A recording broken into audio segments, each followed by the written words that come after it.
let's do audio check first. Active property. I'm trying.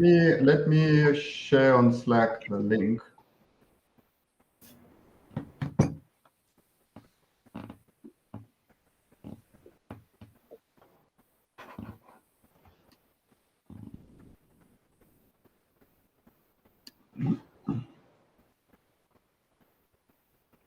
Let me share on Slack the link.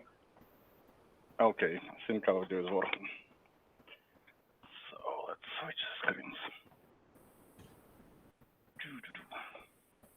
Okay, this one is out. Hello and welcome everyone to our third episode of season 2 of OpenSIPS Chronicles.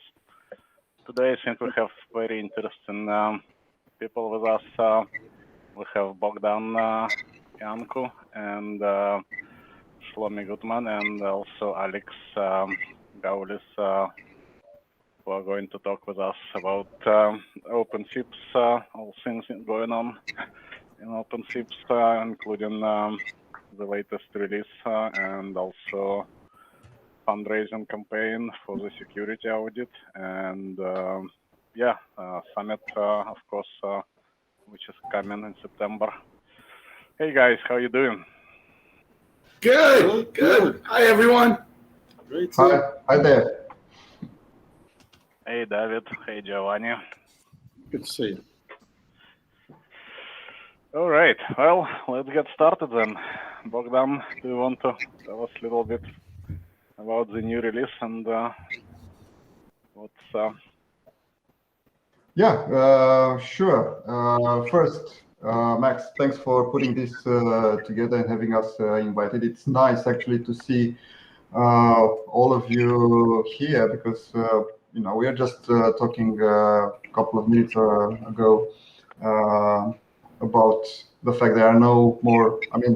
Not so many live conferences. Live like physical conferences. So it's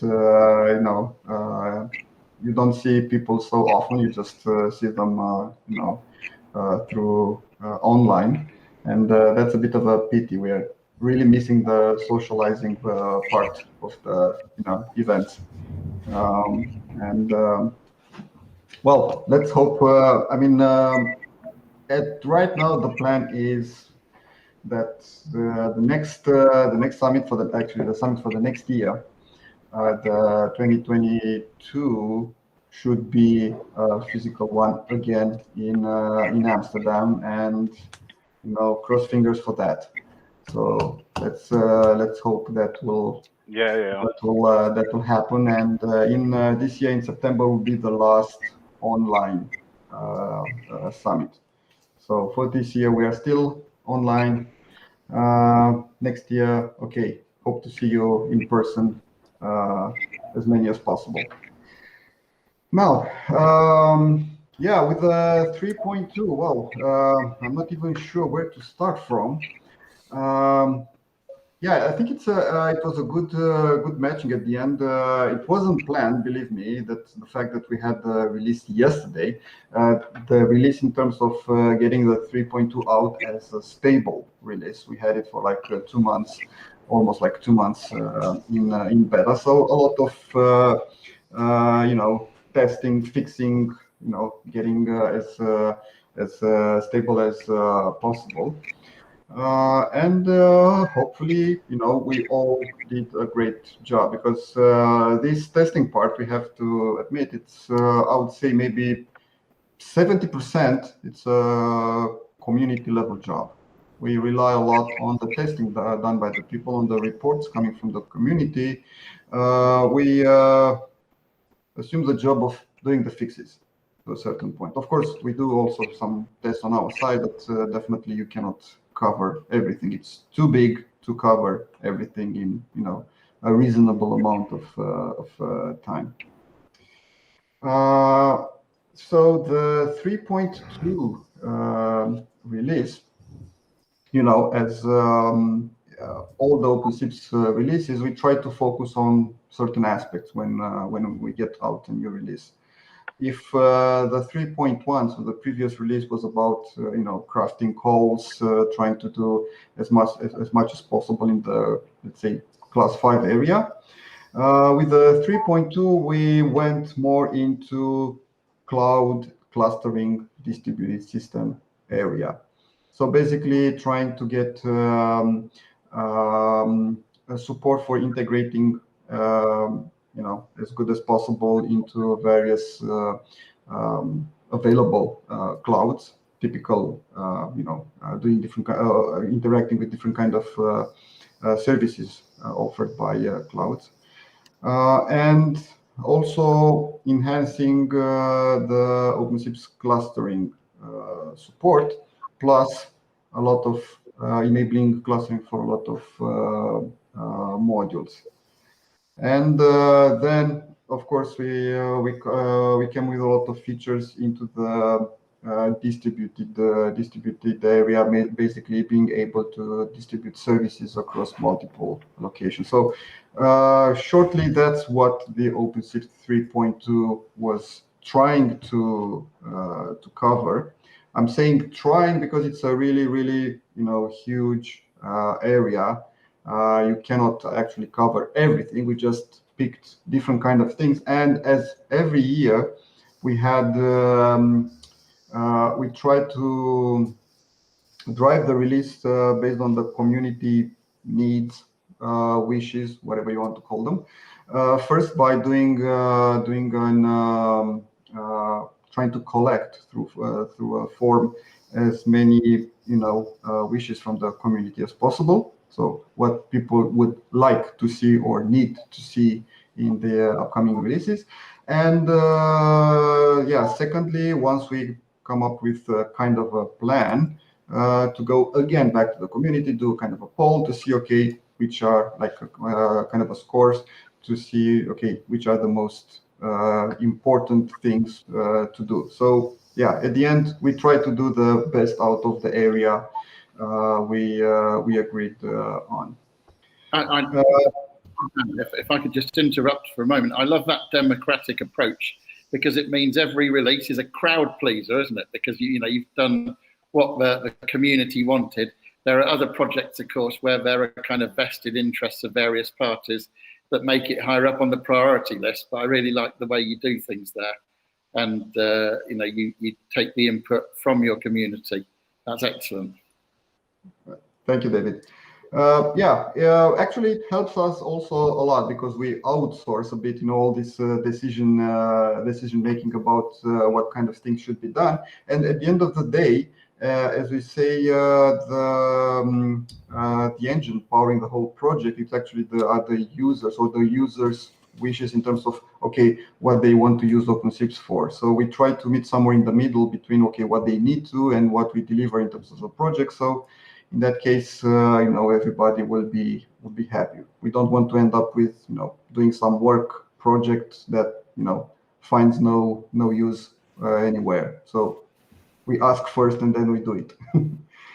Yeah. Giovanni has some question, I think. Yep, I want to immediately disrupt the flow and ask Bogdan, about there is a shiny new module for diameter, and diameter is the new radius, and crucially, well, new like 20 years new. But crucially is the corner store for IMS related things, and so the question is, if you can have some words about this new module, and if you see or if you have had the impression that the community is requiring OpenSIPS to go the direction of maybe being able to handle IMS be installed into Carrier. Okay, I see no way to answer you rather than going for a honest answer here. So without hiding behind the finger. What we did here with this, let's say, first step, like the diameter support, was kind of, let's say, putting a starter and appetizer on the table, and to see how the people will react. Because at the end of the day, the IMS, it's quite how to say, it's a big chunk to swallow, in one step. It requires a lot of work, and you have no guarantee at the end that people will be interested. Because going back at the discussion like 5 minutes ago, more or less we try to steer the project towards what the people will need. People actually, let's say, generic, can be companies, whatever. Well, apart from Giovanni, there is also Shlomi, who is very interested in the functionality. And he also has pretty good guys in his office who are looking at it. Also, Flavio raised some interest into this. To be honest, he mentioned a couple of months ago. We are we are trying, we are testing, the sea with the finger to see how it goes. We said, okay, let's not actually invest too much into all these IMS. Let's do a first small step and see what's the reaction. Basically, we try to break the circle, because if you have zero in terms of IMS, nobody will come and ask you anything about IMS. And if nobody asks us anything about IMS, we will not do anything about IMS. So it's kind of a vicious circle over here. So adding this diameter support, it's a kind of an attempt to break this circle. Maybe get some eyebrows raised from people, and they will start asking, oh, do you have any intention about that, and so on and so on. And if there is any, we are getting any tractions into this direction, why not? We can go even further. But the whole idea is to, again, avoid investing a lot of work into something that you don't have any kind of a guarantee that will be well received and used by the people, because otherwise it's just waste of time. So that's what we try to do with. We said, okay, let's add this diameter for authentication and accounting support.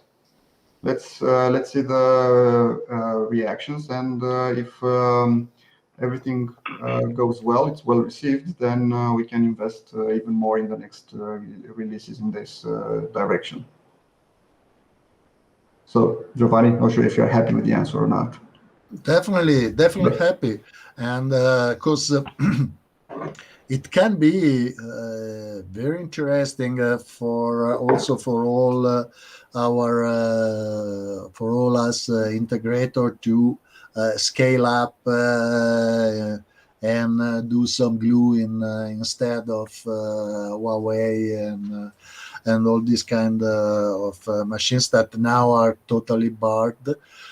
But it will be interesting if there is an opening in that world for our stuff, because also for other open source implementation of IMS, I've not seen so much deployments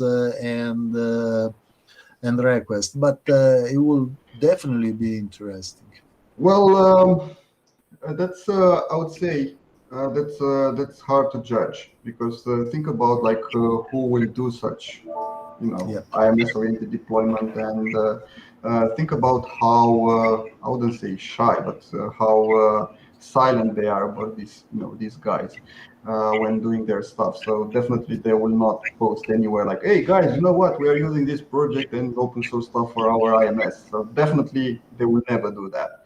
So that's why I'm saying it's hard to judge, what's the penetration level of open source into the IMS, because that's, big players, they are quite silent about what they are doing and what they are using. It's a totally different world over there.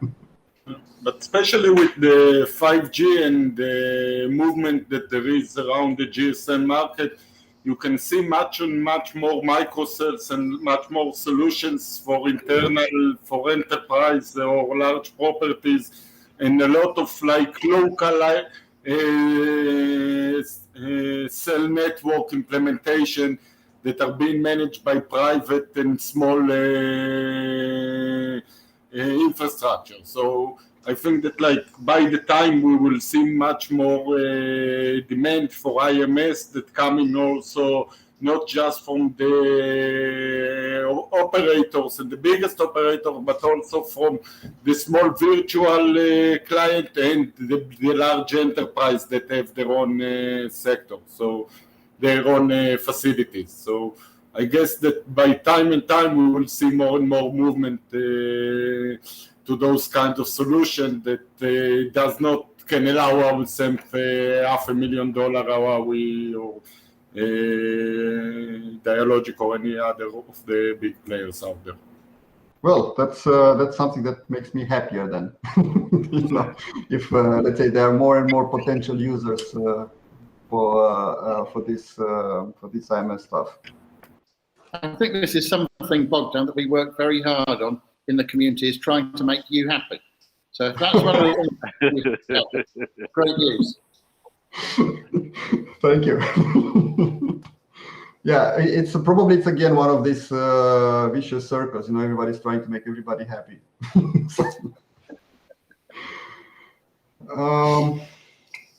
Right. And another part that I like it a lot, just for in the last days when the news goes around, was that the clustering is now covering almost all, and particularly now is covering also presence and all the part that present entities, data, etc. So you can effectively cluster presence not only as failover, but as active silos, and that was a great news. And I'm looking forward, because I don't see many more places where clustering can be expanded now. Is almost all is covered. Let's agree we disagree on that, to be honest. I would say that the clustering support is more or less like a kind of a never-ending work. To a certain point, you just have to, how to say, to evaluate, to go through all the features and say exactly, okay, what should make sense to be clusterized or not, because you start with the most important thing, like we did. Okay, we said, okay, let's have this user location registrations, they have the dialogues and so on, and then we said, okay, let's do for the presence, and then let's do for some gateway status and so on. So your appetite evolves while you are eating, more or less. That's the same with the clustering.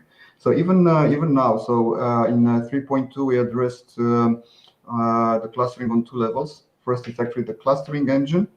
So one of the things which was really on the top of the list, we added the TLS support for the binary protocol. Wow. Because everybody said, well, we want encrypted clustering. So well, okay, we have this now, and also some features in terms of cluster management, in terms of managing the nodes. The OpenSIPS instances inside the cluster.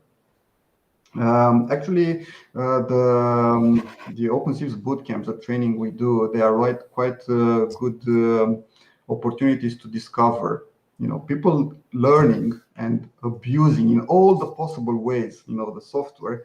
That's the best way to test and to find out, okay, what you are missing.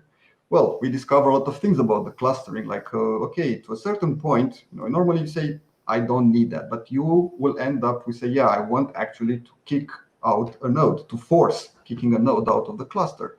Originally, that was not possible because we said, okay, that makes no reason. But when the guys doing the labs in the training by mistaking are going into the wrong cluster, and then okay, you have to get out. There's no way without shutting down the whole cluster, which in real life it's not an option. I mean, right? So yeah, we did a lot of things again in terms of making simpler and more efficient the way you manage the cluster as, again, the nodes. So that was one level, clustering, the TLS plus the management. And second, trying to add more clustering support for other modules. And the one you mentioned, the presence, actually, the dialog info support of the BLF. That was a nice addition. There was something that was on my wish list for some years, and to be honest, in terms of priorities, it never gets to be done. It's to do a distributed call center, so basically a distributed queue for waiting and distributing the calls. So that's something that we all wanted to do in the 3.2, but in terms of volume of work, I would say it was a bit of a too ambitious release. And unfortunately, a year, it's a year. That's it, end of story. Whatever you do, there are still 365 days. So yeah, that was somehow left behind because there was no enough time for that. But that's again, that's something that we would like to. And going back to what I said initially, there are many other places in OpenSIPS, other modules that may be suitable for clustering. So it's not an end of story on this yet. Right. So this is what we had in 3.2 on the clustering, and I mentioned in the very beginning something about the cloud support. We looked in different kind of services, typically, different kind, services run in cloud that should be suitable to interface with OpenSIPS. And don't ask me why we ended up with getting the Kafka support. That's an event manager queuing system. And with everybody knows about the Prometheus support. So now we have a native backend support for Prometheus that simplifies a lot the setups when it comes to doing a distributed collection of statistics, charting, monitoring, and so on.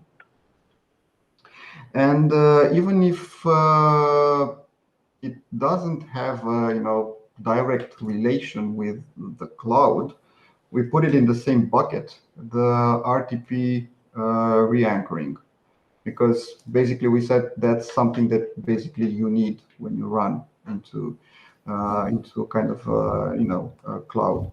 What is the RTP re-anchoring? It's a support in story it's more complex, but keeping it simple, support in OpenSIPS to move a call while ongoing between different generic RTP relays.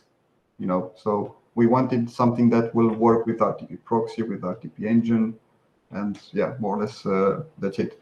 I don't think media proxy has a completely different approach, which doesn't map on these two. So it's a different beast. But the idea is from the OpenSIPS level, you can have an abstract way of working with media relays. And again, during a call, you can move a call, the RTP of a call from one relay to another. So basically, you can do failover for the RTPs, RTP relays, or you can do, let's say, offloading if you want. So different kind of things. And the whole magic and what we try to do is to do it in a way that it's independent of the RTP relay. So basically, we do not rely on any support from the RTP relay. So the RTP relay is just a relay, doesn't provide anything extra in order to do this kind of re-anchoring. Everything is done at the SIP level, basically renegotiating a new session into the RTP.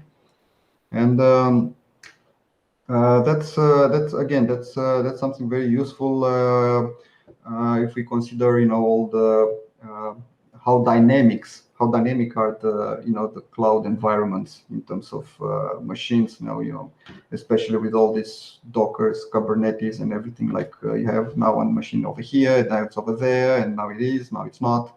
and so on and so on. So you have to be all the time ready to, to deal with this situation.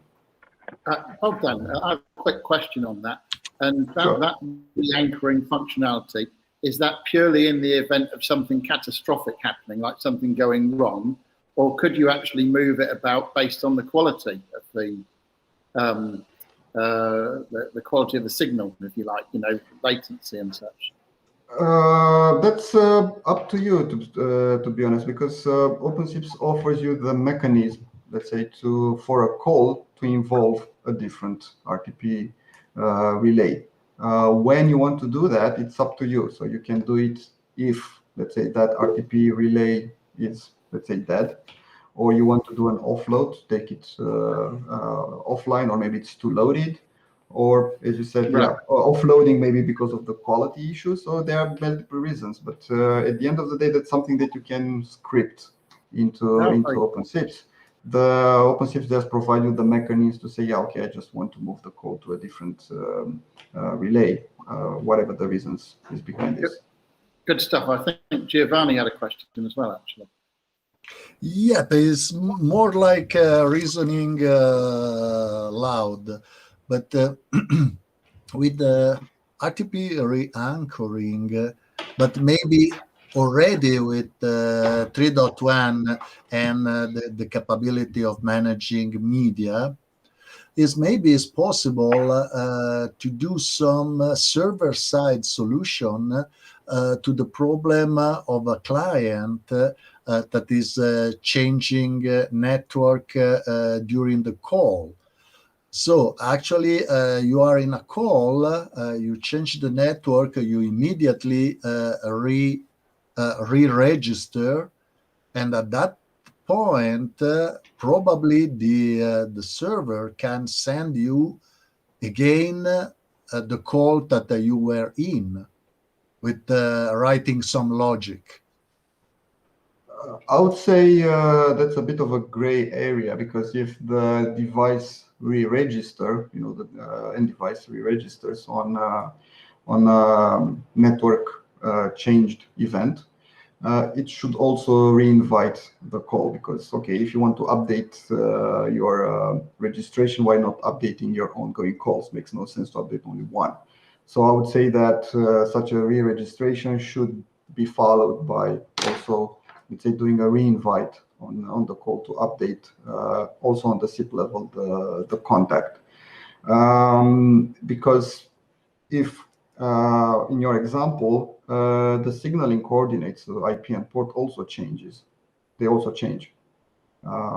So basically, even if OpenSIPS tries to re-anchor, it will not be able to reach the device through SIP, because, okay, it has the old IP. So you need to wait for the device to do some action in order to update, basically a re-invite in order to update the call at the SIP level. And once the SIP is again fully functional, then of course you can do a re-anchoring if still needed.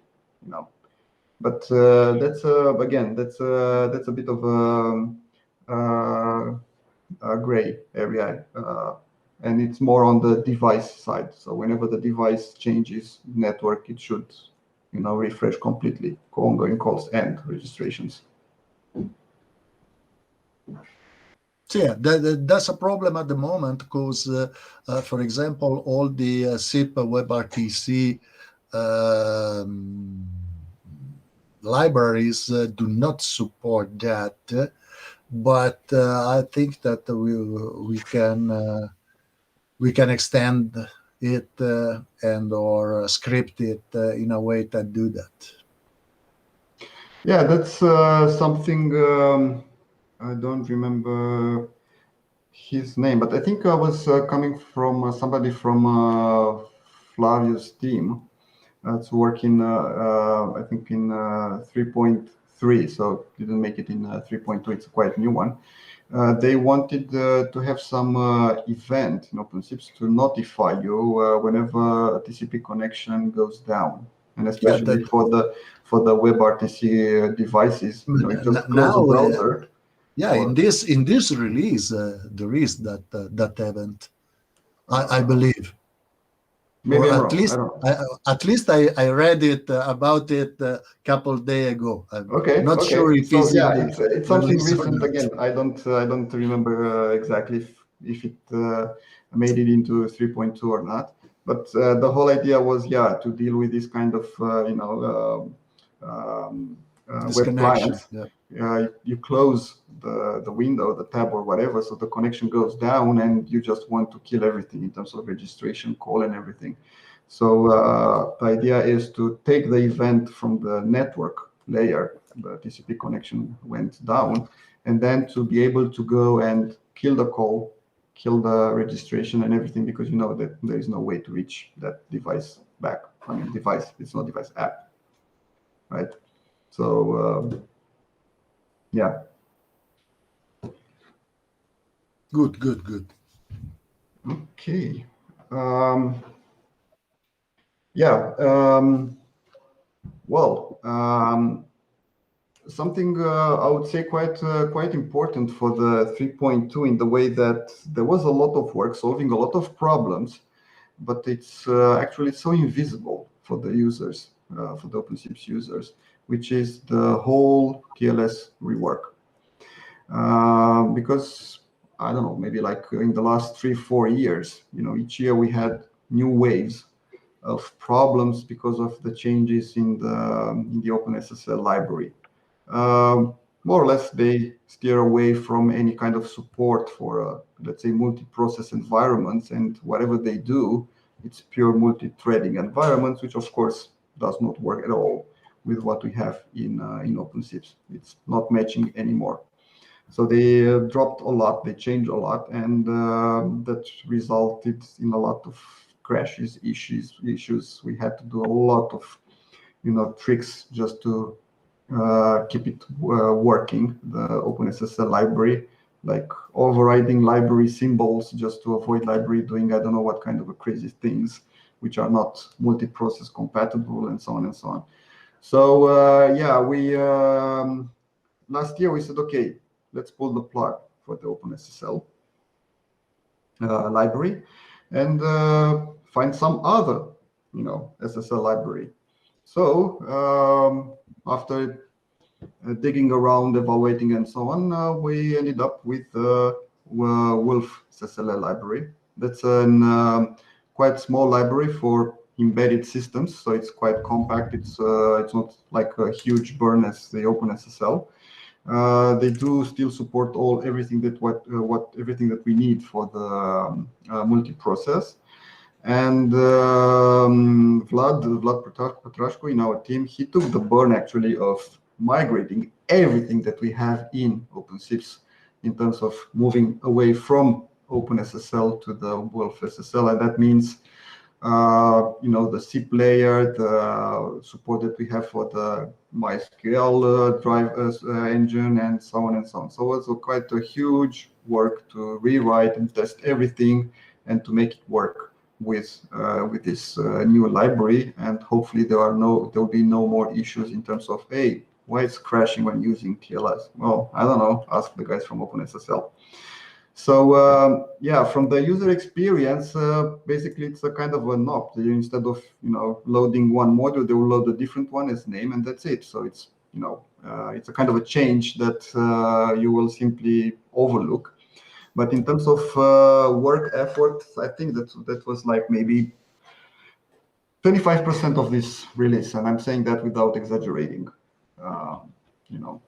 But yeah, we just again wanted to park once forever this issue that was hunting us for like maybe 3-4 years already, and it was getting worse and worse, and to a point you don't see the light at the end of the tunnel. There's no more light. I have a question for you, Bogdan. So Yeah. with 3.2, you still support both, right? Or is it? Yeah, we just said, okay, both? if they are nostalgic people, yeah, we still have the OpenSSL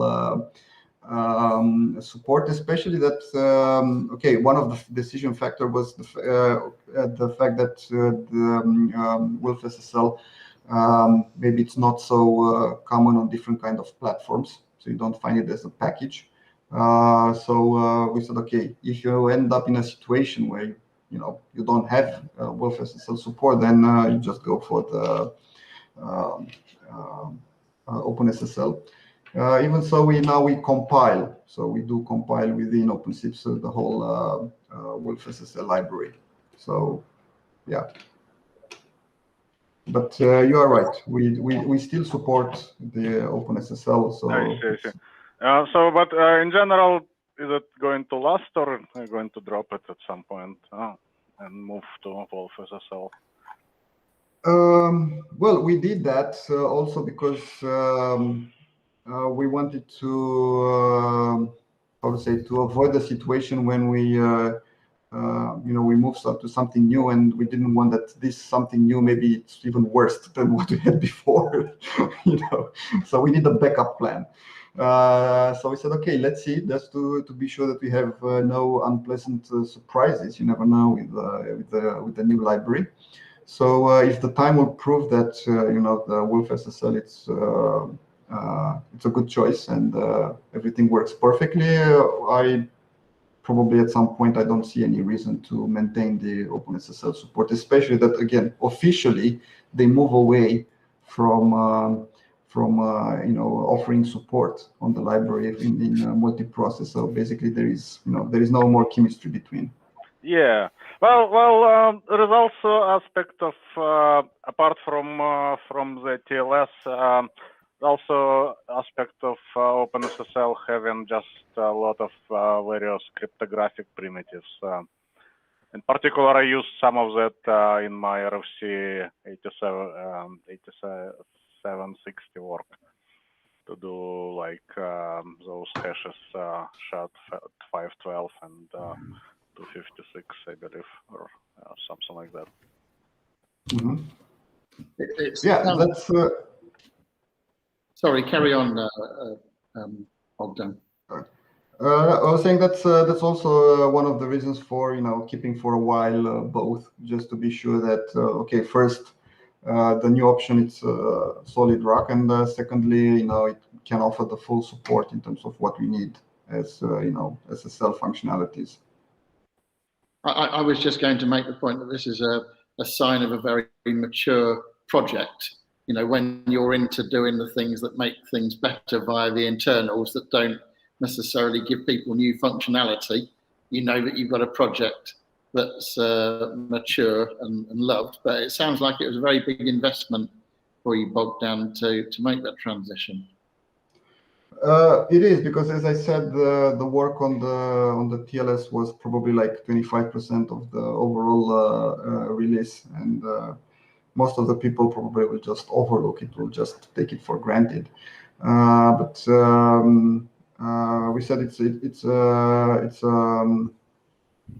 worth the investment in the future, because we had, to be honest, we had a lot of issues in the last 1 or 2 years with OpenSSL, consuming a lot of time just to debug it, to try to find a patch to a patch and a hack to another hack, existing hack, and so on and so on.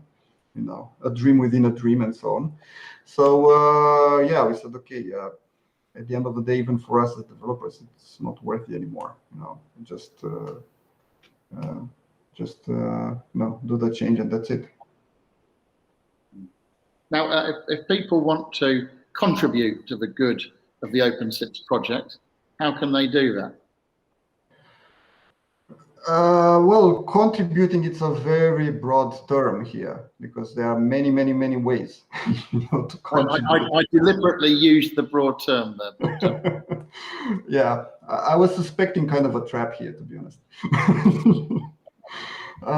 Yeah, I think most of the people, when you say contributing to a project, will automatically think about providing code patches and stuff like that. But at least in our situation, I would say that it's not like we have anything against, but probably that's not the most how to say used way of contributing, because. The thing is, it's a highly specialized area, isn't it? And software engineers that can contribute, there's probably only a handful of people that know the technology well enough to do that. I wouldn't go so far, but yes, okay, you need some skills, you need programming, you need to understand the whole thing. So it's not an easy task. Still, it's not an impossible task. Nevertheless, you have to look at how many people can contribute in that way. So that's a very probably limited number of people. While the community, it's quite huge and an easy way to contribute, and something that actually we need people to contribute is with testing and reports. So people do not think about that. Usually they do it without realizing this, but that's a greater help for us rather than somebody contributing with the code. Again, we don't have anything against. Well, welcome everybody to or anyone to come up with code. Nevertheless, the thing that we desperately need in terms of manpower is the help with the testing, because testing it's a huge piece of software.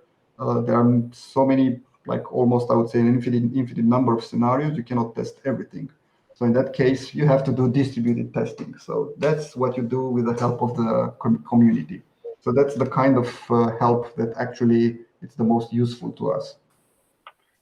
Right. Well, there are, I guess, some other ways to do it, right, Bogdan? Like there is documentation, there is like just people can go and answer on mailing lists and whatever. No, I didn't want to limit only to those two cases, like code and testing. They were like just scratching the surface on the topic. Well, I also wanted to raise the subject of good old-fashioned cash contributions, because there may well be people who have benefited very highly from using OpenSIPS and are maybe not in a position to directly contribute back in code or testing. Maybe they're running the business and they're not at the kind of technical end. What about that mechanism? Yeah, I wanted to say that probably, let's say, you expect more in this area, not necessarily from people, but as you mentioned, companies. Of course, companies are more or less people, but businesses, because they take an better advantage on using an open source project. So you don't have expectations, generically speaking, from a company to get involved in testing or coding or anything like that. So for a company, for a business, probably the best way to say thank you for the code we are using, for the project we are using, is to try to, in different ways to financially support. Because let's face it, it's even if you are an open source project, we still have a lot of costs involved in just running. We have servers to pay, we have maintenance, and even now, for the sake of the project, we have this security audit. So it's a kind of a third-party service that we do for the sake of the project. Yeah, any kind of this area, any kind of financial support, is welcome, because the idea is we do something public, so for the sake of the whole community, and ideally it should be like a community effort in trying to cover this cost. Bogdan, maybe you can explain a little bit more about the audit and the security work that is ongoing and has to be financed, and there is a public funding for this, crowdfunding for this, and maybe you can explain more for the people that is watching. Yep. So actually, everything started from the fact that people using, so going through the public project, they are concerned about all the security aspects. Each time when there is the possibility of doing any kind of hacking, everybody's scared. Oh my God, is my OpenSIPS secure, and things like that. So, security is still a big concern for everyone. Also, when let's say when we build platforms, platforms around OpenSIPS and doing any kind of different kind of commercial solutions. Our customers, they do ask, okay, do you have any kind of security audits on this? Should we be concerned about anything? So, and different levels, commercial, public project, everybody has this kind of concern on the security matters. So we said, okay, let's try to address this at a broader level, wider level, at the project level, because at the end of the day, it's everybody's interest, And the idea was to try to go for an third party, so for an external audit service. Why? Well, first of all, because of course, let's say we don't have the skills to do all this kind of fuzzing, penetration tests, and so on and so on. And secondly, at least that's one of my ideas. If you want to have proper testing, ask somebody else to test your code. Don't do it by yourself, because you know what to expect. You know what you should avoid in terms of testing. So it's not a pertinent way of doing tests. So you should have somebody from outside torturing your piece of code. So those were the reasons to go for, first of all, professional external service for running the audit. And for this, we talked to Sandro Gauci from Enable Security. I think maybe a couple of sessions ago, he was also a guest here, if I remember correctly. And he has a lot of experience in doing this kind of testing let's say, in VoIP environments. He wrote the SIP issues. Well, yeah. This vicious guy. Yes. But the nice thing is, though, that when you meet Sandro, he's not too vicious, is he? Don't judge by appearances.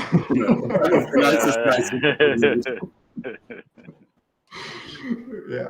So we talked to him, and we tried to draft kind of an agreement, kind of a project with him in terms of performing different kind of fuzzing pen tests on different aspects of OpenSIPS, starting from the most obvious one, like stressing the SIP stack, the transport protocol area, and so on and so on.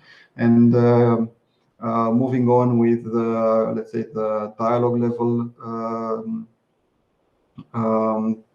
just to see, okay, how you behave when you get malformed sequence of packages within a dialogue, and even, let's say, more dedicated and complex tests on what we call the internal IDs, which are exposed by OpenSIPS, because, well, that's kind of magic in the code. There are some IDs like transaction IDs, dialog IDs, which are exposed in the SIP packages, and to a certain point, such this exposing of internal information in the SIP packages may be a way of attacking, opening gates for attackers, and we wanted to be sure that, okay, everything is safe over there.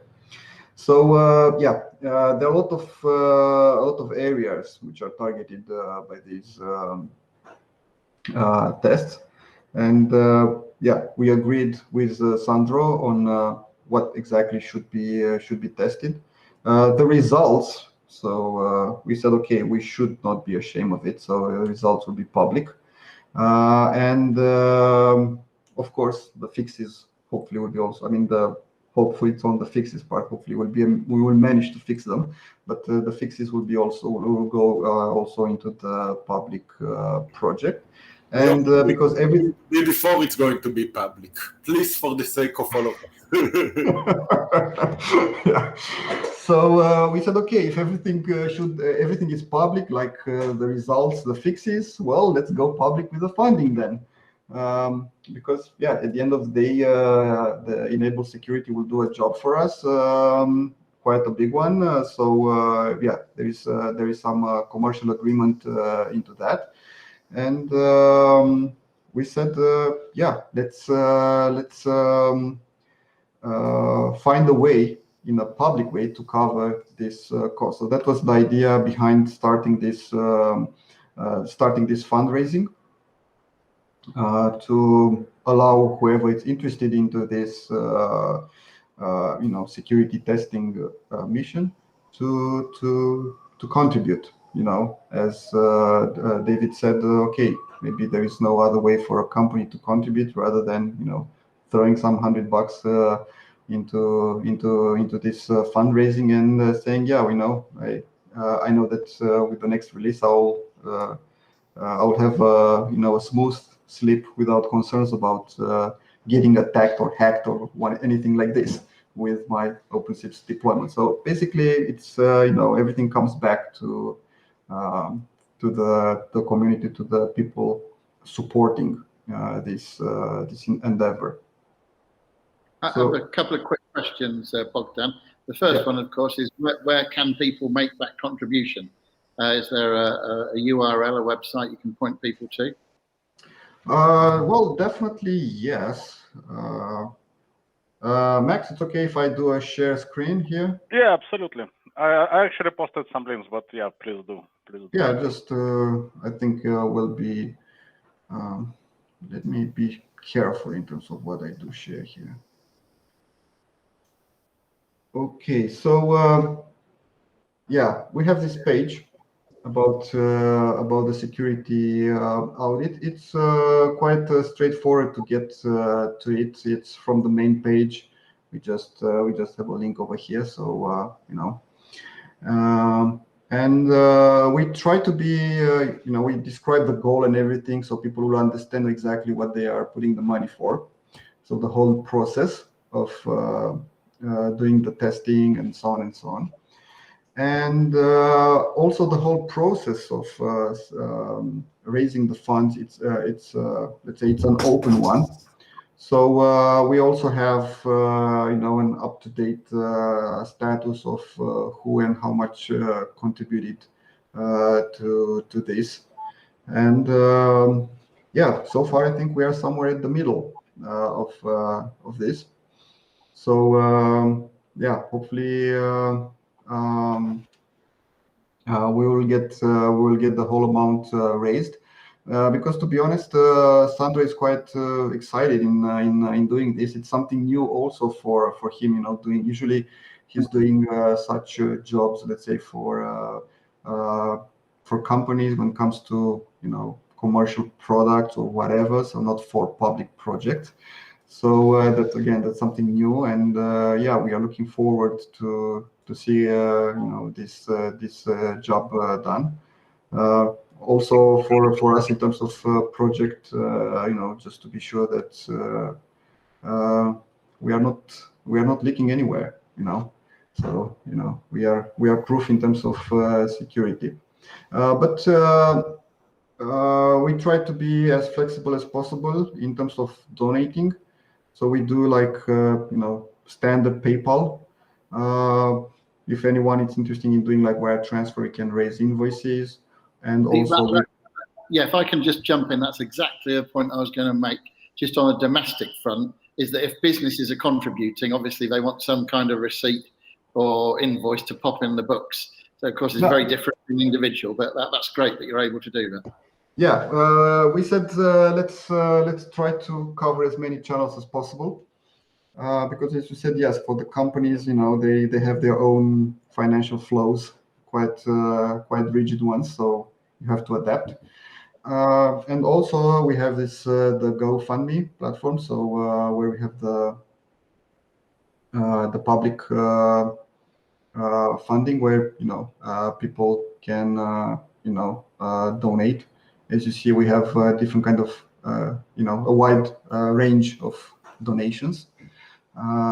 Nevertheless, any penny is more than welcome, because the whole idea is to to get the whole amount covered. If you look on the GoFundMe platform, maybe this indicator of what's the overall value and how much was raised, that's only for the GoFundMe session.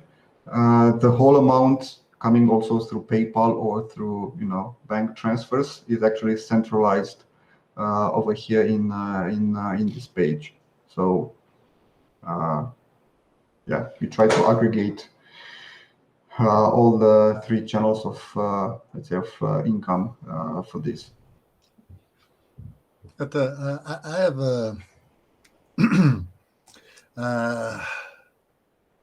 I believe that it will be much easier for us integrators to present to our customer if you can produce, or maybe if Sandro or Sandro people can produce like one page of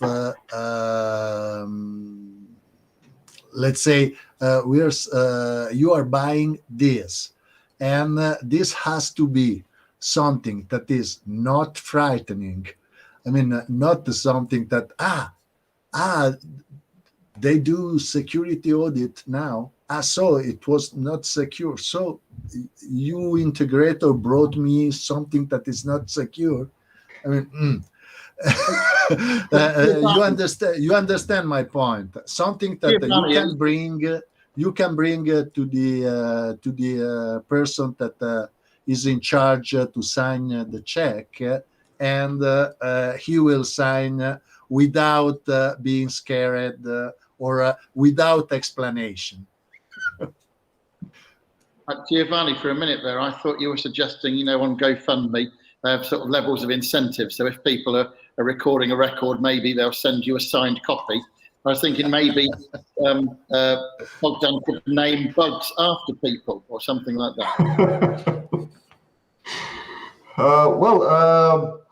Let's say there is still a long way to the bugs, to get the bugs and hopefully the fixes in order to do the mapping between the donations and this to make promises that, hey, I will name a bug or a fix. Hopefully nobody wants to be named a bug.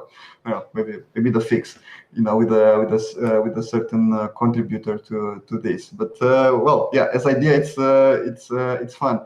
I understand also what Giovanni said, but at the end of the day, you don't have to take it necessarily as doing this kind of testing because the whole thing is shaky and you need to fix it. It's also kind of to a certain point of confirmation. No. I totally agree. I just asking for maybe Sandro people that is more used just to make one-page PDF that I can bring around. Well, actually, the content of the page over here with the goals of the audit, it's actually content produced by Sandro, because I asked him, okay, just to be sure that we are using the right words and everything. It's but for someone that is not into those things, for someone that signed the checks. Yeah, in that case, you need the middleman. Well, I that maybe that text that Sandra has written could be put in a single-page document and labelled as a certification or something like that. So certification sounds a little bit less onerous in terms of what Giovanni is suggesting. Maybe as a middle way, I don't know. But I understand the point you're making, Giovanni. Yeah, it's just how you wrap it and how you present it. Right? Can you make a point too that, on a daily basis, all the libraries, the OSs that we run, OpenSIPS on, they're constantly changing as well. So I don't think that the security testing should be looked at just from the perspective of, let's find all the holes in the Swiss cheese of OpenSIPS, as it is, they're changing protocols we were just talking about earlier, how OpenSSL is becoming difficult to deal with per se. We're going to switch over to Wolf SSL. Suddenly something like this happens, and like you want to know that all the underlying libraries, all the underlying OS, that those holes are filled as well, and how the software interacts with them. So it shouldn't be necessarily scary from like something like Giovanni said, where you bring this to an integrator and what do you mean this was like not secure before? It's not that it wasn't secure before as it was, hey, the environment, the environment is constantly changing. We're actually doing this as an extra due diligence for you guys to know it's that it's too much. I want you and Flavio to write something like 5 sentences and a sale pitch. And that's it, that you don't put attention to understand. You could do that, or you could just, you could send a telecom bill to somebody that got hacked. I've just, now that you've said that, Giovanni, I've just realised how much Flavio and Alex look like each other. Hey, Alex, thanks for doing that, by the way. You're doing a great job pitching that up and making people aware of the funding. I think on the agenda we're going to be talking about the OpenSIPS Distributed Summit, but before we moved on, I was just interested to take like a mini kind of personal break and find out what Shlomi and Alex are doing together in Texas, because I'm sure there's a story behind that. Well. Maybe it's a story you can't tell. On the heels of our Las Vegas debut last week, we've been, we've been doing lots of stuff together here. Obviously, Shlomi and I, we work Office Ring as well. So getting stuff moved to the new OpenSIPS 3.2 is definitely on our agenda for the summer. It's just that it's easier, obviously, to work together when you've got brains in the room. And that's about 20% of the time that we're working together. And we're the only 2 people in the room. So, but usually, I think that we're going to probably try to get a little bit more debuts. Las Vegas, Denver, these places. We might be coming to a city near you. Yeah, no, I would just like to point out that whatever Shlomi and Alex are up to, it is legal in the individual states that they're doing it in. Most of it. We didn't tell you that we moved the couch, did we? It's in another state now. So what I do want to say real quick, actually, that you've given me the floor, is that too often people in the community, in many communities, they don't get a chance to, like you guys were saying, as far as David was saying, you don't get a chance to give back. And like, this is one of the rare opportunities, especially in this community, outside of the fact that like we haven't had a summit, we haven't been able to attend and kind of get behind the project the last couple of years. This is something that not only is it necessary, not only is it integral to, being able to run this on your system without fear, Giovanni, but it's a rare opportunity to get behind the community. And what we've seen already, this has been up now, what, about 3 weeks, Bogdan? 3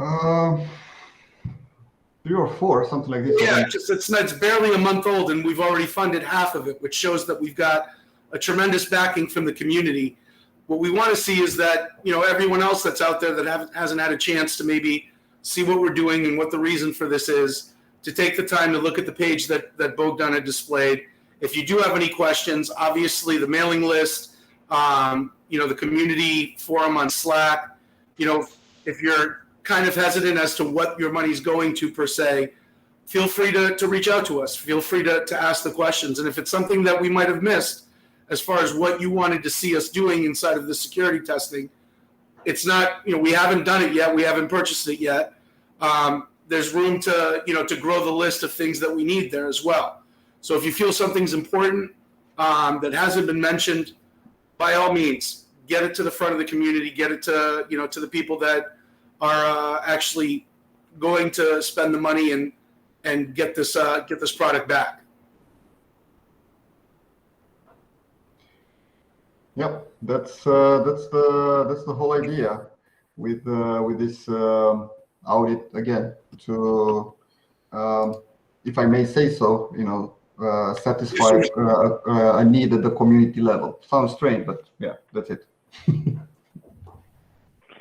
No, it's a great And, initiative.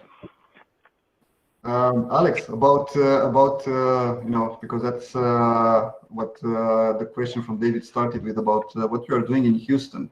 I had a tough choice between using the banner behind me from the last that was the last in-person summit 2019. So just it's a good memory from there. And let me see, I have it here. Let's see if you remember this. I still have this from the last. Nice. From the last visit in Houston. Well. Look at this. It's on my plan to put it on the wall behind me. But it's no fun right now that the other guys are not coming to the office, because it's a good statement. Having this behind you. I think the guy will write better code with this sitting behind. I think it will make code quality much better. Well, I think that might be a good opportunity to talk about upcoming summit and how it's coming together. I think the call for papers is out, so I believe, right? Or yeah, it's like almost like for 3 weeks. So we have actually this week I was working on putting together the schedule, because as every year we have multiple, let's say, layers or parts of the summit. We have the main conference, we have the speakers over there, we have last year the moderators, and then in the next week we have the 1 day of workshops. So trying to put together a list of interesting activities for that, and yeah, because it's a summit, of course, it's a tradition to have the 1 day training for the OpenSIPS. Each time we do a different topic for the training. Usually something, let's say, specific to that particular release from that year. So this year we will do. Okay, we said, okay, let's not do strange things like IMS, because I'm not sure how many people will be interested in doing IMS tests training. Sorry. So something that it's more or less realistic. So we said to go to do something in the RTP area, especially that now we have this new RTP relay module, which give you a good abstraction of interacting with the external RTP relays, and also to do the re-anchoring. So the training will be on how to do the relaying, how to do the bridging for the RTP, how to do this re-anchoring, eventually the transcoding and with the external relay and so on. So that will be 1 day. Otherwise, last year we worked well in terms of overall format. So we said, okay, let's keep it more or less the same this year. So we'll have the 5 days of conference. 5 days because they are, I wouldn't say short, but we don't want to go longer than 3-4 hours per day, trying to accommodate as many time zones as possible. Even so, that's a impossible goal, because we did the same with the training with the OpenSIPS bootcamp, and more or less going for the same hours. We managed to make happy people from Europe, people from the Americas, but well, let's say people from Asia were not so happy, but almost. But definitely the guys from Austria hated us a lot. So yeah, there was we had one student. The training was from 12 a.m. to 4 a.m. So he was like ending up the training at 4 a.m. He okay, I'll take a shower and get ready to go to work. I was like, oh my god. So, There's dedication. yeah. So yes, and imagine you have to pay for that.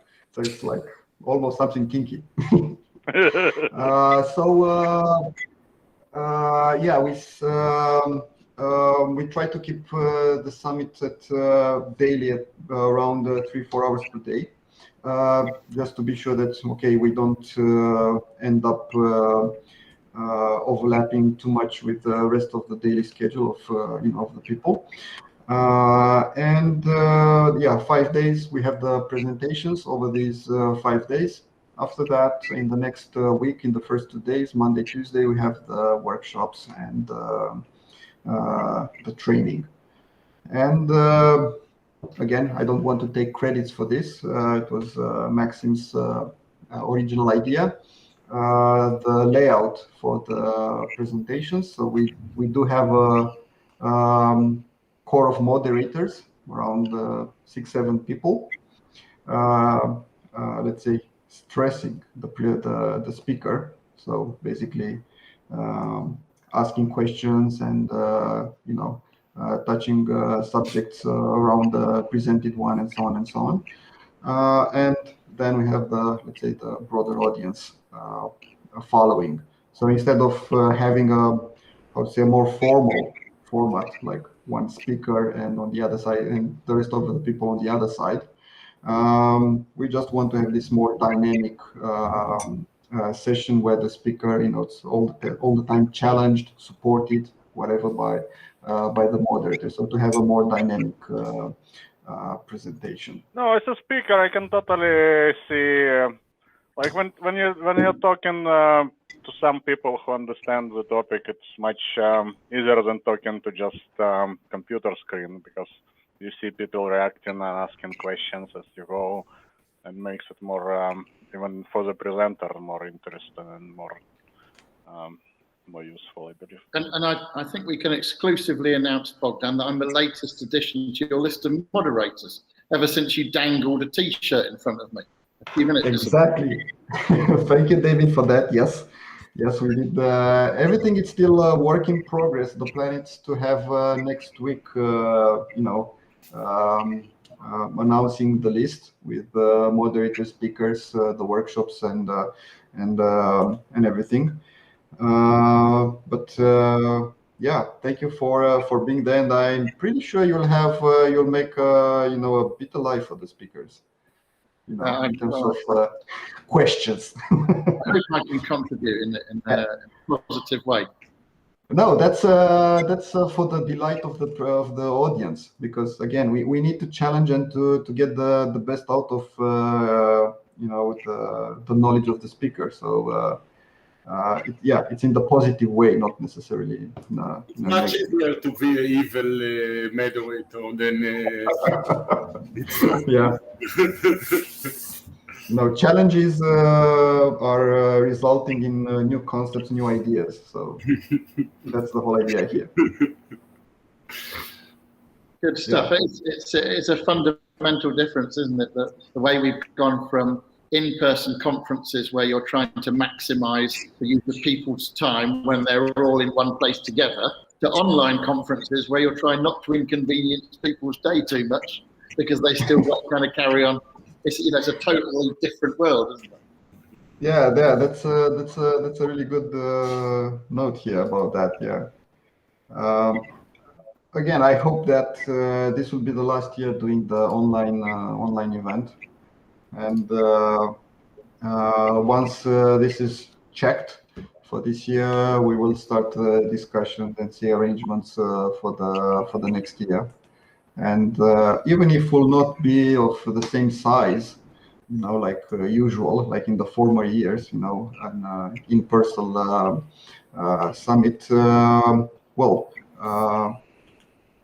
I'm quite keen, if it's safe and people are willing to participate to have such an event, because probably traveling will not be easy for a while. So we have to take that into consideration. I think you're 100% correct, Bogdan, because at the end of the day, even in the technical world of telecoms, we're still all people, aren't we? And people work with people, and people buy from people. Although there are ideas behind it all, it's the people thing.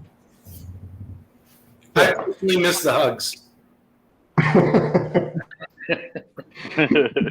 But Alex, you've got the added benefit there of having Shlomi there in person. You've got your own in-person gathering. You noticed how I didn't jump to hug him, right? Yeah. Good So stuff. one thing I did want to say about last year's conference was I was really amazed about how many people we had joining, on a day-to-day basis, and that, even though you think that like 5 days of conference might be, stretching it, we didn't see a lot of drop-off. People were there every day. I think that we hit the right time spots. As far as the format, we managed to, the moderators really did a great job getting the questions from the audience, to the speakers, and then also keeping everybody, within the right amount of time as well. So you didn't have like a lot of, questions drawing out each presentation. You had just the right number of intelligent questions.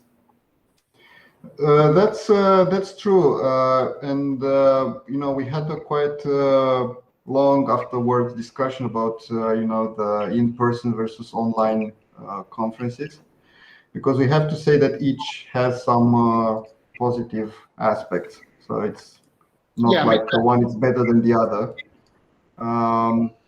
For example, with the online, we noticed that you can definitely reach more people. So some people who, for different reasons, may not be able to travel or willing to travel or whatever. They don't have the time to travel, right? Participating to a let's say standard conference, like an in-person conference, requires quite let's say big investment in terms of time, of course, costs. We have to think about flights, hotels, and stuff, and again about the time, which is sometimes the most the most important thing. You need to stay like roughly 1 week away from your work, which is in some cases mission impossible. While when you do the online, all these are automatically possible. You can still like 3 or 4 hours of your day for doing this. It's like doesn't cost you anything rather than the ISP. So it opened the gates to let's say to a wider range of participants.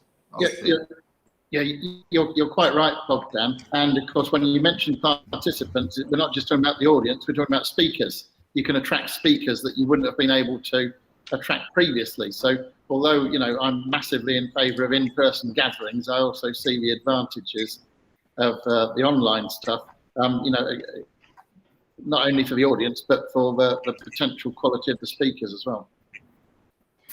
That's true. It's an let's say easier commitment for a speaker to say, yes, I can do a paper over here, rather than doing to a regular conference. For example, if somebody asks, okay, can you give you a paper presentation to some conference in Asia? I think, well, you have to spend 2 days going there, 2 days coming back, and and so on and so on, and say, I would love to, but sorry, pass. So then automatically, as you said, you may miss some, you fail to attract some speakers because of the geographical challenges. While with the online, hopefully there is none.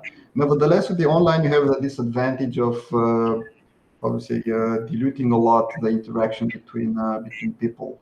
You don't have the kind of a socializing you do on the corridors, on the pub after that, or to certain social events and so on and so on.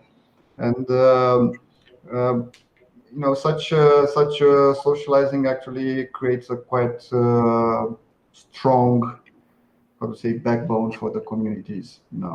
So I think it's not like important. It's a natural part of it. So we are missing it. Short. Yeah, there's kind of the vital components of the shared experience. Whatever those magical components are, they're missing, aren't they? Exactly. Yeah. So we were, being honest here, we were thinking maybe to try to experiment in the next year with like a kind of to have the summit, the OpenSIPS Summit, like in-person event, and to compensate after like 6 months with some kind of an online event, for the rest of the community, so we can, try to get the best out of both. But that's just a crazy idea. We have to see. I think it's a good idea. And personally, I think it's probably better than trying to do a hybrid where you've got a bit of each. I think having an in-person focus and an online focus as separate things is probably better an idea, but that's only my personal opinion.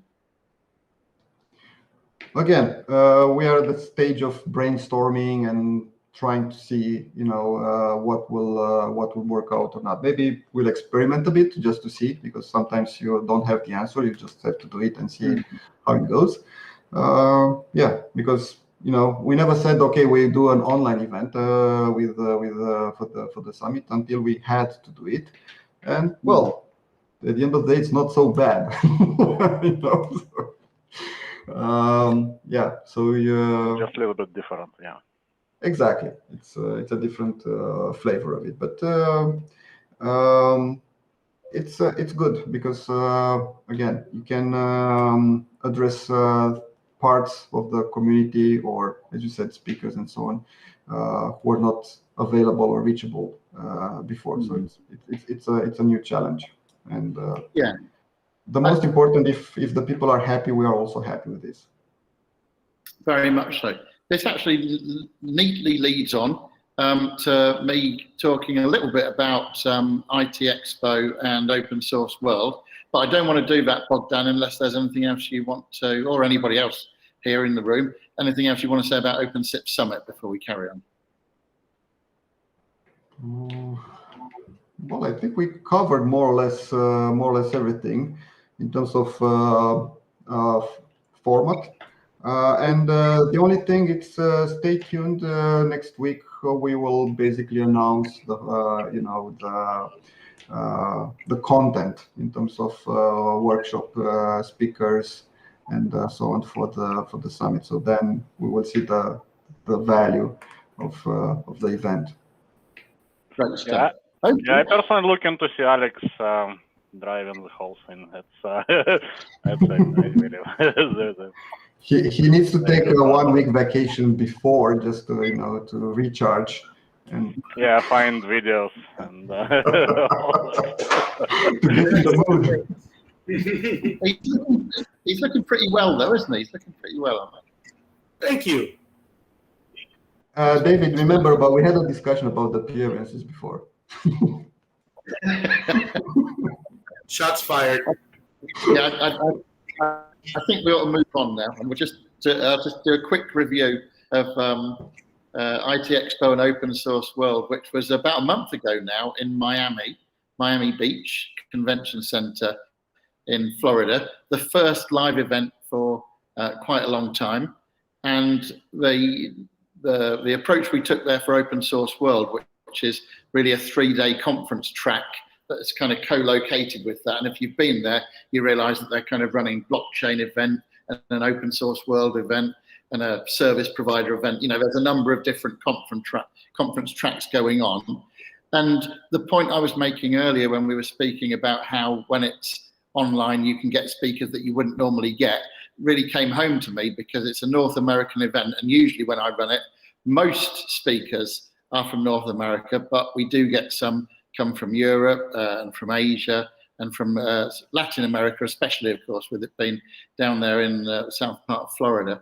But this time, because of various travel restrictions, there were people that would have liked to go there who simply couldn't. And so we ran a hybrid kind of event that had remote speakers like Max there, who came and talked about OpenSIPS and what had been going on. And Stir Shaken was a very, very popular theme, not only in open source world, but also in the service provider track as well. There was a lot of talk about that, the practicalities of getting going with that.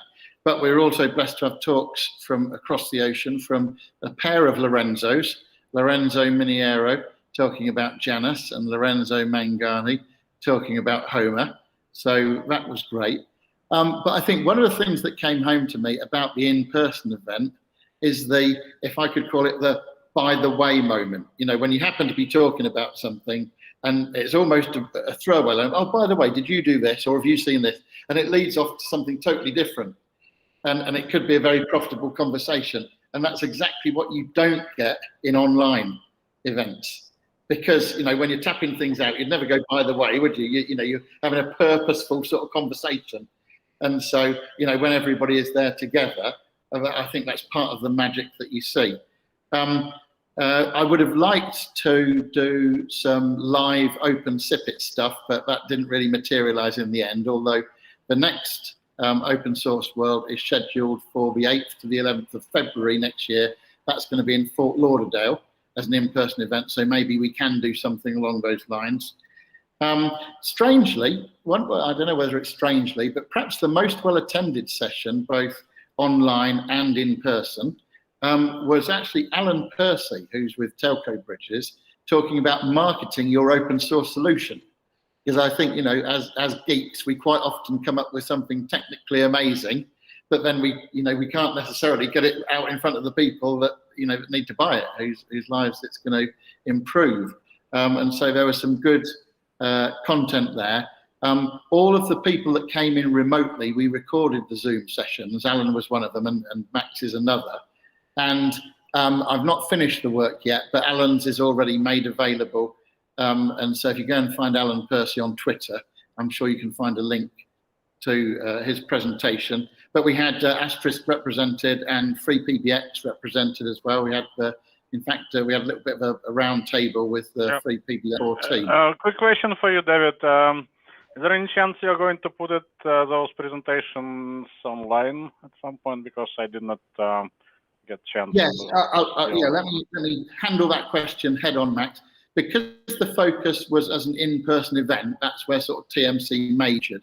But the way we're going to distribute the talks is every remote speaker whose session was recorded on Zoom, I'm going to send out, and it's my fault because I've only done sort of like probably a third of them so far, but I will send them out to the speaker. So in your case, you'll get a link that you can then share on Twitter and give out. So there's not going to be a central repository where they all are, but there is going to be a link for each speaker to give out to point people to his or her talk. And the reason I say her is because we also had Alison, the voice of Asterisk, talking about keeping your IVRs fluid in the changing situation as well.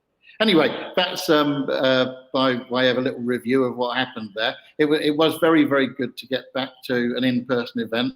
And I couldn't tell you exactly how many people there were there. If the queue for lunch was anything to go by, it was a lot, because it took quite a long time to get lunch served. And the show party that tends to be on, I think it's either the Wednesday night or the Thursday night, was very well attended as well at the Lowe's Hotel there. But anyway, yeah, good to get back in person, and looking forward to more in-person events as this year and next year unfolds. How was traveling to United States, by the way? Did you get... Right, that was a bit of a biggie for me, because being in Brazil, I could not enter the United States directly, because I couldn't have been in Brazil for the previous 14 days. So I flew to Mexico City and had a 2-week holiday in Mexico City, where I met with some open source friends and industry colleagues there, Boris and Martha from Toga Solutions, some of the people behind the Isabel project. Met with them, and also met with a friend called Pedro from Asterisk Days.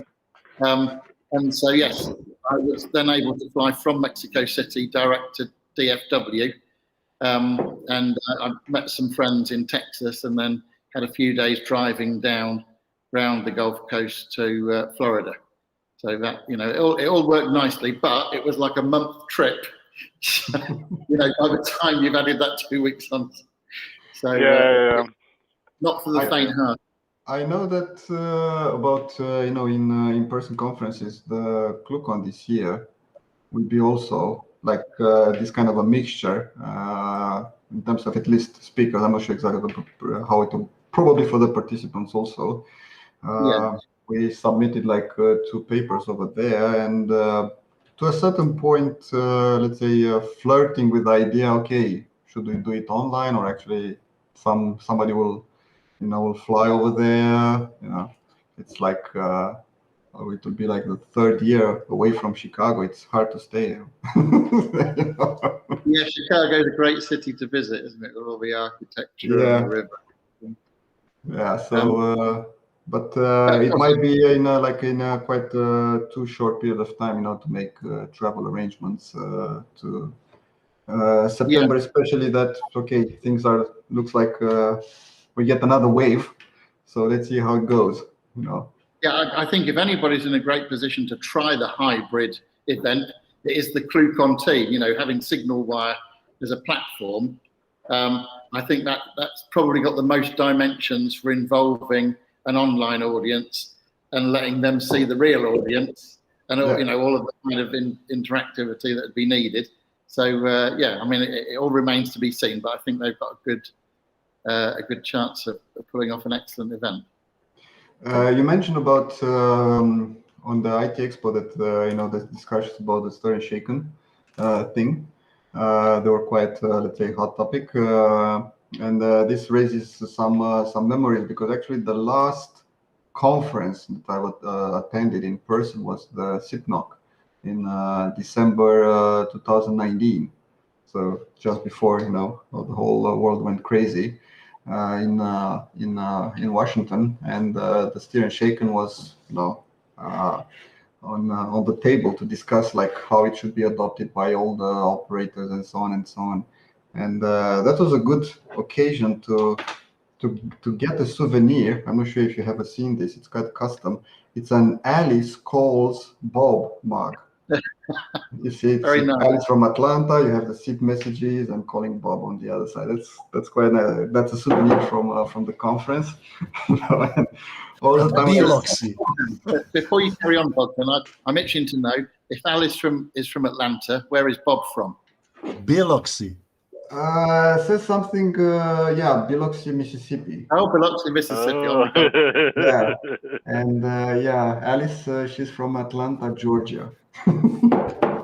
I always wondered where is Biloxi from the RFC. Well, if it's to trust the mug, it's in Mississippi. I think I drove near it on my way around the Gulf Coast. Probably, it's a bit difficult to avoid Mississippi. Yeah, absolutely. On the stir-shaken front, of course, the conversation really takes 2 sort of main parts. One of it is that the practical implementation for service providers, and for their individual ends, and then the other part is the interoperability. And I don't know whether Max, you would just like to speak briefly about. I realised that I missed a SIP Chronicles, and you all have done one maybe a month ago, and you will have talked about that. But just in case people have stumbled upon this SIP Chronicles and don't know anything about OpenSIPit and the stir, shake and work there, I don't know whether you want to speak about that very briefly. Yeah, sure. I can give it a little bit of overview. So basically, OpenSIPit is we started last year. The idea was there was originally a good interoperability venue in the early days of the SIP, all the way to 2016. What they did, they basically organize commercial vendors who implement SIP in some form in their products, and basically got those people together once a year or several times a year, different locations, just to test implementations against each other. But there are a few problems with that event.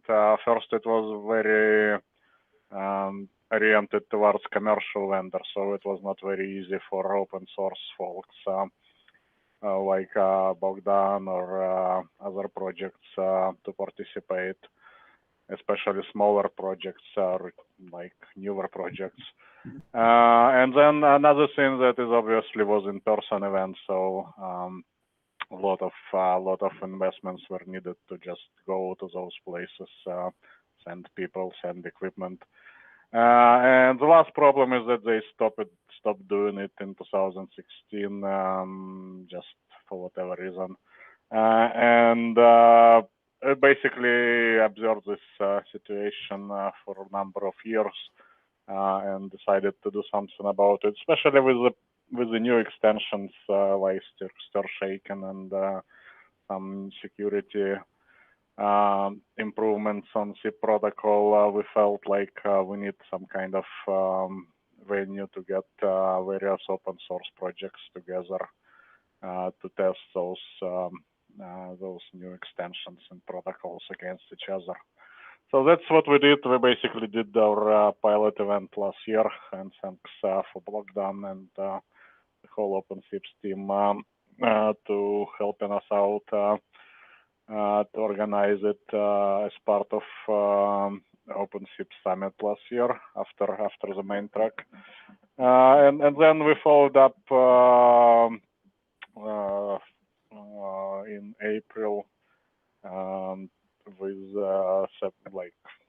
next event which we did organize on our own, and yeah, it went good. We did test a lot of stir shaken implementations, found some issues, some bugs, and then we did also follow up on RFC 8760 testing and seen some improvements. So yeah, overall it was very useful, I believe, for the whole community, and we plan on continuing doing that later this year.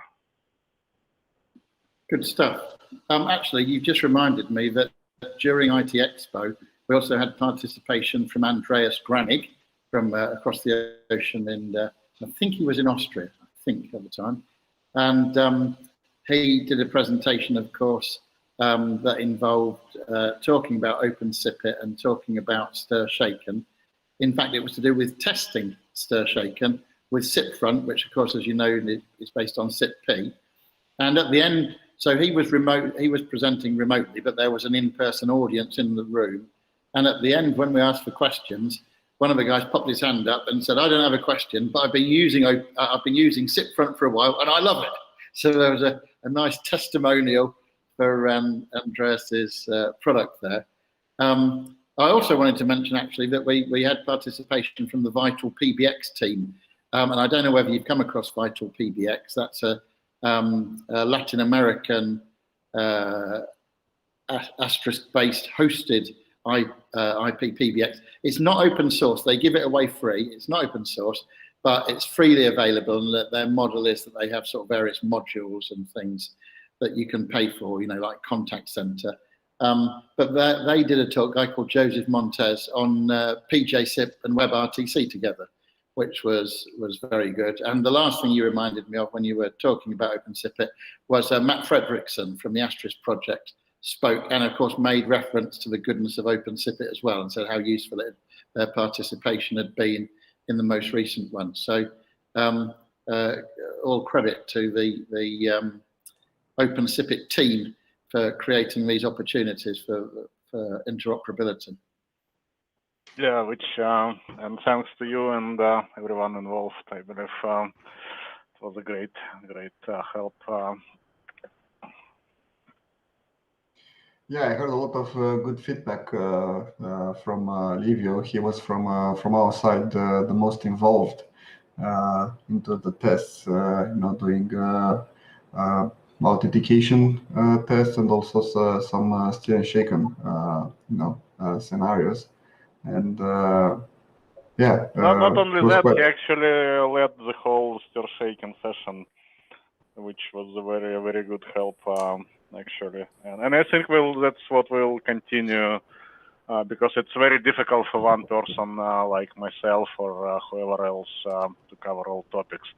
So leave you taking on stir shaking was definitely good help, and we'll probably continue doing that, having people from community to take on certain sessions. Yes, that was a good model, wasn't it? And Andreas led a session as well, which was good. Yeah, probably putting people from different project origins, whatever you want to call them, together and getting involved into and supporting to a certain point, some event activity. That's a good way instead of having like having everything on the shoulders of a single person. Yes, very much so. And in fact, that was something else that characterized the last OpenSIP in April, was the very high level of participation from the various projects. Very, very good to have, teams from Asterisk and Free Switch and OpenSIPS, of course, Kamat Ilio. I think I guess Andreas, in a way, not only was representing SIPFront, but representing SIPP and Kamat Ilio. In a way, and did we have Homer participation as well? I think it was planned, but unfortunately we did not kind of get time to organize everything. But Lorenzo would definitely want to see you next time. I think Lorenzo was on chat, so maybe he's still hi Lorenzo. He's still there. But we'll definitely try to use to have some of that in the next OpenSIP. Very much so. I guess we're getting towards an end of things, but is there anything else that needs to be discussed in this very special edition of SIP Chronicles?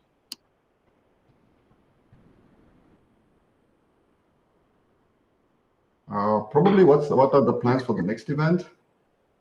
Do you have anything, Maximo, on the pipe?